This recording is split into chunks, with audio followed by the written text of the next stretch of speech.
Okay, so story time.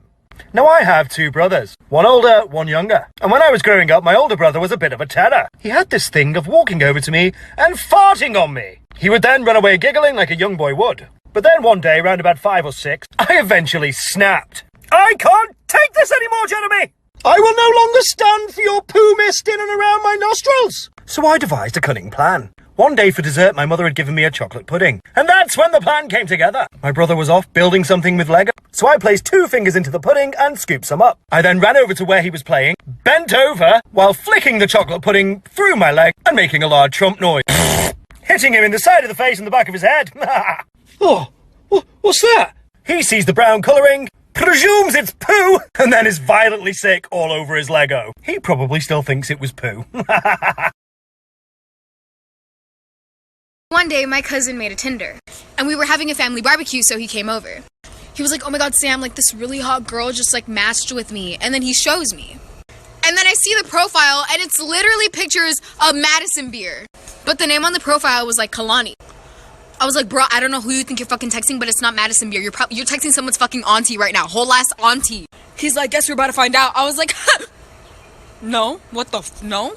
He's like, yeah, I just gave her the Addy. She's about to pull up. Like, we're gonna meet. Like, it's all cool, Sam. Like, trust me. Trust me. Trust me, he said. Okay. I trusted him. So I see a car pull up, and he's like, oh my god, I think it's her. I was like, oh shit, what if I do meet Madison Beer? The door freaking opens, and this old lady pops up. I look at my cousin, and I'm like, go! Go hug her! Go! You were so excited. It's Kalani. The one and only. Come on. This boy lied about his age just to date me. Story time. So back when my cute self was a senior in high school, there was this new girl that came to our school. Long story short, me and her ended up becoming super close. I went to her house, spent the night. Her family loved me. I mean, why wouldn't they? Anyways, she had a brother. We're gonna call him Binky. Me and Binky got pretty close. Now I want you guys to keep in mind, Binky didn't go to my school because their parents were divorced. So the sister who I was friends with lived with her mom, and Binky lived with his dad who lived in another city. But sometimes Binky would go to his mom's house, which is how I met him. Now that we got that out of the way, as me and Binky were getting closer, one day he asked me, hey, how old are you? And I was like, oh, I just turned 17. How about you? He told me, oh, I'm 17 too, but my 18th birthday is coming up. After a while, me and him eventually started dating. Then one day, I ran into his cousin who happened to go to my school. The rest of this story is crazy. So I have this neighbor who I've never spoken one word to at all. Every time I drive by in my car, or when I had only a bicycle, I would ride by, we would just wave towards each other. That's it. That was our whole communication. And today I decided to go get some coffee from the gas station and everything, and I drive by and I see his garage doors open, we wave at each other, and I go get my cup of coffee, and then I also get him a cup of coffee so I can finally meet this guy who I've just been waving to for the past year and a half. I pull into his driveway, and this older gentleman, this old man, got up, smile on his face, and I gave him a cup of coffee, and his daughter walks out, and she tells me that he actually has autism, and his favorite part of the day is when I go to work or I come home from work and we wave at each other. That is his favorite part of the day. That hit me right in the heart. That made me feel so good. So just by a simple act of waving, I made somebody's day. Be kind to one another. Get this. So for a couple of years now, I have been working seasonally retail. Stay with me. So during the Christmas season, this guy comes in. And I was like, hello, sir, welcome in. Is there anything I could help you with today? And he goes, can I have your number?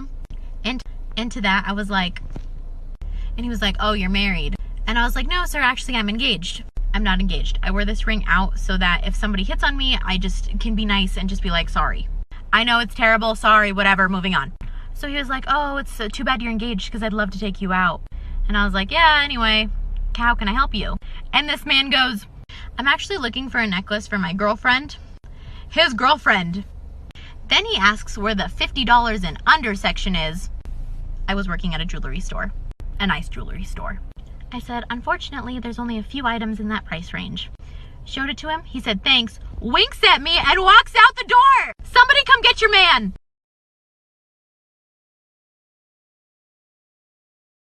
This 14-year-old boy protected a rape victim from her attacker, and the way he did it is so heroic. On January 16, 2013, James Pearson was watching his two younger siblings when he heard frantic banging at the door of his house. Though frightened, James unlocked the door to an alarming sight.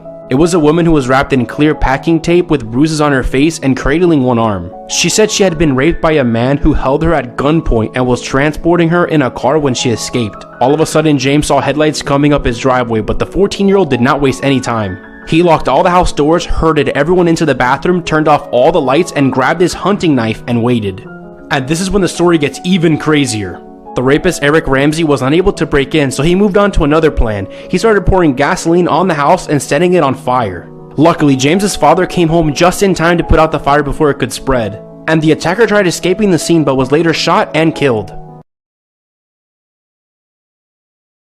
My daughter Savannah is the CEO of faking illness to get out of school. So when she does not feel like being there, she will go to the nurse's office and complain to them that she is really not feeling good so that they call me and I have to go get her. Well, one day after this happens, I walk into the administrative office and everybody is really concerned because Savannah is sitting in a chair like so dramatically like, hi, Mom. And like when I saw her, I burst out laughing. I was like, oh my God, are you okay? And everybody looked at me like I was some really bad mom. Like, oh my God, why aren't you more concerned? But as we were walking out, she was walking really slow and actually didn't look good. So even I was a little concerned. I was like, oh my God, honey, are you okay? Until we got to the car when Savannah looks at me and goes, you know what, Mom? I feel better now. And I was like, Savannah, are you serious? And she's like, Mom, do you maybe want to go to Starbucks and have like a girls' day? And I was like, honey, what kind of question is that? You know I do.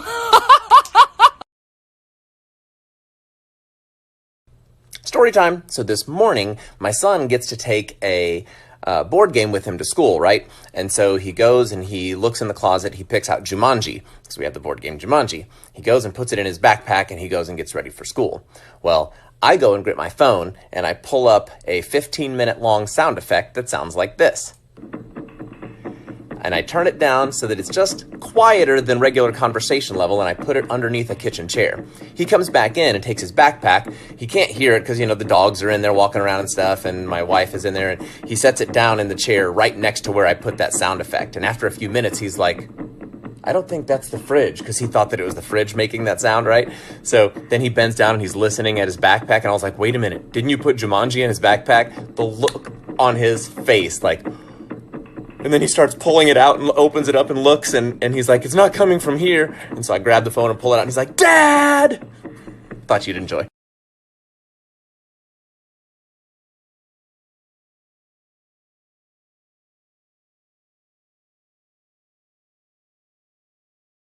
So this is the real story about how I broke the Big Thunder Mountain ride at Disneyland, or so I thought. So at the beginning of the ride, I pulled out my phone to film, which I do all the time, and none of the workers ever say anything, but this time as we were on the ride, you could hear a lady on the loudspeaker yelling things at us throughout the ride, and this was the only instance I got it audibly on camera. I don't remember what else she said because we were screaming on the ride. I wasn't sure if she was saying things to me or someone else because everyone was faced forward on the ride, so I didn't really know what she was talking about. Anyway, I got really scared because technically you're not supposed to have your phone out. She kept saying things over the loudspeaker until they ended up literally stopping us in the middle of the ride. We were stuck there for about 15 to 20 minutes and they made everyone leave the line, so it got pretty scary because no one was telling us what was going on. Meanwhile, I was convinced I was the reason they stopped the ride because I had my phone out and thought I dropped something on the rails. My friend also kept telling me that I broke the ride, so it was kind of an inside joke that I broke the ride. But finally, some workers came and released us and we had to climb down onto this ramp to get off. But in the end, they gave us all fast passes. They still never told us exactly what happened, but I assume it was because of my juicy fat ass.